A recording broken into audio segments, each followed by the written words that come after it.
I still remember the first time I saw Aaron. It wasn't just someone passing by. It was a moment that stayed with me. He wasn't trying to stand out. That's what made it worse. Or maybe better. He just was calm, present, and somehow enough to pull me in. We were juniors at UCLA, renting rooms in the same shared house just a few blocks from campus. I had moved from New York, hoping the West Coast air would help me disappear for a while, maybe even find some peace. What I didn't expect to find was him. From the very beginning, Aaron felt like something dangerous. Not because he was loud or wild, but because he was the opposite. He was quiet, steady, with this calm energy that made you feel like he already knew what you were thinking. He had warm eyes, a faint smile that appeared at unexpected moments, and a way of looking at you that made you want to say something real. At first, we were just roommates, casual talks in the kitchen, two guys watching random shows, eating takeout, sharing the couch. But even then, I noticed things I probably shouldn't have. The faint scent of cedar wood that followed him after a shower, the way his arms tensed when he laughed, how his voice softened when he was tired. I told myself not to notice, but I always did. Then came that night. The house was quiet. Everyone else had gone camping and I'd stayed behind. I didn't mind. I liked the silence. And for once, it was just me and Aaron. We ordered Thai food, watched something neither of us really cared about, and let the room stay dark after the second movie ended. The TV light flickered softly, shadows moving across his face. He was stretched out on the couch. I sat cross-legged on the floor, leaning against his legs. It felt normal, easy. But something in the air had shifted. Our laughter slowed. Our glances lasted longer. When I stood up to stretch, I felt his eyes on my back. "You're not tired?" he asked quietly. I turned, caught off guard. "Do you want me to go?" I asked. He sat up a little, his tone gentle. "No, I mean you don't have to if you're not tired. There's room on my bed if you want to crash." The way he said it sounded casual, too casual. I looked at him longer than I should have, then nodded. "Sure, yeah, that's fine." He pulled back the blanket. The bed was warm, the sheets soft. He slid in on one side, shirtless, his hair slightly messy, and the space between us felt smaller than ever. For a long time, neither of us said a word. The room felt quiet, almost sacred, the kind of silence that says more than any conversation could. Outside, the faint hum of cars echoed through the open window, blending with the soft rhythm of our breathing. It was calm, yet my thoughts were anything but. I could feel the warmth of Aaron beside me, close enough to sense his presence, but not close enough to touch. Every small sound, the shift of sheets, the steady rise and fall of his chest, made my heart beat louder in my ears. I told myself to sleep, to stop thinking, but my mind kept circling back to one truth I couldn't ignore. Something had changed between us. Then, quietly, almost as if testing the air, he said my name. It wasn't loud, but it cut through everything. There was something in his voice, a mix of hesitation and vulnerability that made me turn toward him. Even in the dim light, I could see his eyes open, steady, and searching. He wasn't smiling, but his expression was soft, thoughtful. "Do you ever feel like—" he began, then stopped as if deciding whether to finish. "Like what?" I asked. He took a breath. "Like some people just fit, even when they shouldn't." The question lingered in the quiet room. It wasn't flirtation or teasing. It felt real, almost heavy.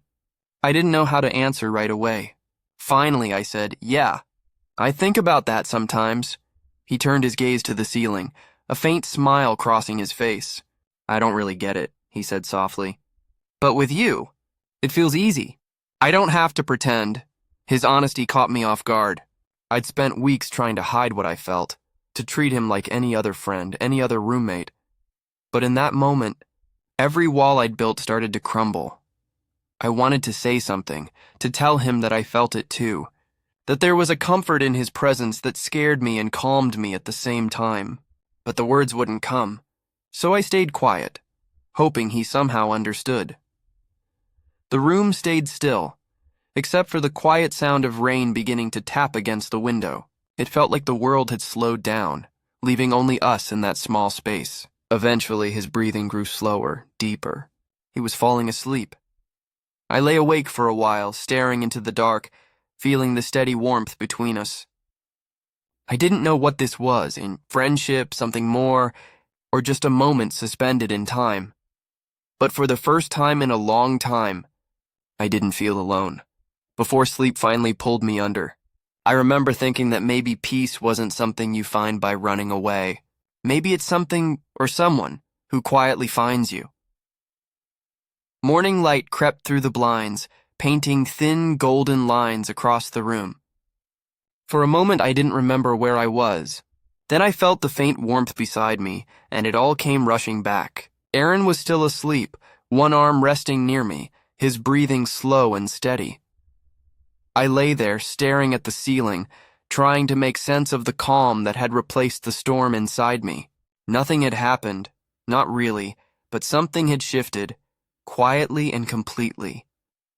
It felt like we'd crossed a line, not by touch or words, but by understanding something we hadn't dared to say out loud. After a while, he stirred, stretching slightly, eyes fluttering open. When he noticed me awake, he smiled, that same easy, familiar smile that somehow felt new now. "Morning," he said, his voice still rough from sleep. "Hey," I replied, my tone softer than I meant it to be.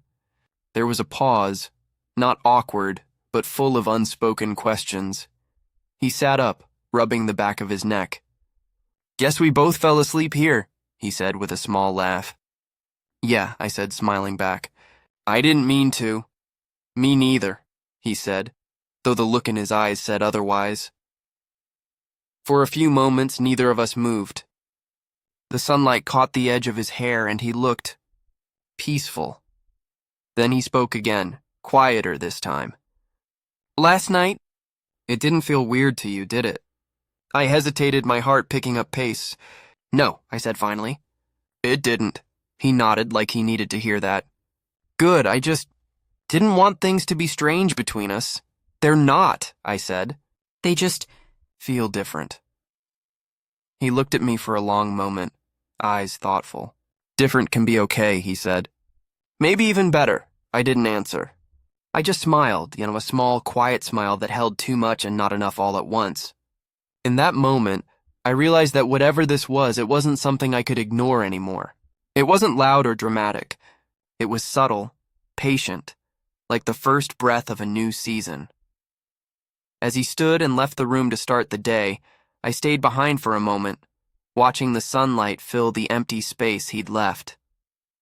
It was then I understood something simple, something I hadn't been able to name before, that sometimes connection doesn't begin with a grand moment. It begins with silence, with trust, and the quiet feeling that you're exactly where you're supposed to be. The days that followed felt both ordinary and different. We went about our routines, classes, study sessions, late-night takeout, yet underneath it all, something had shifted. Our conversations were the same, but the pauses between them carried new meaning. The silence wasn't empty anymore. It was full of awareness of something quietly unfolding. Aaron didn't talk about that night, and neither did I. But sometimes I'd catch him watching me from across the kitchen, a faint smile tugging at his lips before he looked away. Other times our shoulders would brush as we passed each other in the hallway, and neither of us would move immediately. It wasn't dramatic. It was subtle, steady, real. One evening, we sat outside on the porch, the air cool and the sky painted in fading gold. Aaron leaned back against the railing, holding a mug of tea, his eyes on the street below. "You ever think about what comes next?" he asked suddenly. I looked at him, caught off guard. "Next, like after school?" He shook his head lightly. "No, I mean, in general. With people, with us." The way he said us made my chest tighten. He didn't look at me when he said it, but I could feel the weight behind the word. "I don't know," I admitted. "I used to think I needed everything planned out. But lately, I think maybe some things aren't supposed to be planned." He smiled softly. eyes still fixed on the horizon. Yeah, maybe the best things just happen when you stop trying to control them. We sat there in quiet agreement, the sun slipping lower, shadows growing longer. The air felt heavy but peaceful, like something true was finally being allowed to exist. After a long pause, he turned to me. "You're different from most people," he said quietly. "How so?" I asked. He hesitated, then smiled in that slow, genuine way that always caught me off guard. "You listen. You don't try to fix everything, you just stay." I didn't know how to respond, so I just said, "Maybe that's because you make it easy to stay." For a moment, he didn't move. Then he looked away, exhaling softly, almost as if my words had landed somewhere deeper than I meant them to. We didn't say much after that. We didn't have to. The connection between us was quiet but undeniable, like a song playing softly in the background that you never want to end. That night, when I went to my room, I realized something had changed again. Not in a way that needed to be labeled or defined, but in the way that told me that whatever this was, it mattered. Weeks passed, but that quiet understanding between us only grew stronger. We didn't name it. We didn't need to. It lived in the spaces between words, in glances that lasted a little too long, in the way his voice softened when he said my name. Sometimes we'd walk back from class together, the city glowing under the evening light. He'd talk about small things, music he'd found, places he wanted to visit, stories from home, and I'd listen, not just to his words, but to the comfort they carried. Being around him felt easy, honest, real. One night, a storm rolled through the city. The wind howled outside, rain streaking down the windows. The house felt warmer than usual, the air thick with that strange mix of comfort and tension I was learning to live with. Aaron was in the living room, a blanket around his shoulders, flipping through a book he clearly wasn't reading. I joined him without saying a word. The lightning flashed, then faded, and for a moment we were sitting there in near darkness, the sound of rain filling the silence. He glanced at me and smiled faintly. "You ever notice how storms make everything sound closer?" I nodded. "Yeah, like the world gets smaller for a while." He set the book aside and looked at me. Really looked. "I like that," he said. "The world feeling smaller. Makes things simpler." I could see it in his eyes. The same thought, the same pull that neither of us had dared to name. And even though nothing was said, something inside me settled. It wasn't about fear anymore. It was about acceptance. The thunder outside faded, replaced by the quiet rhythm of the rain.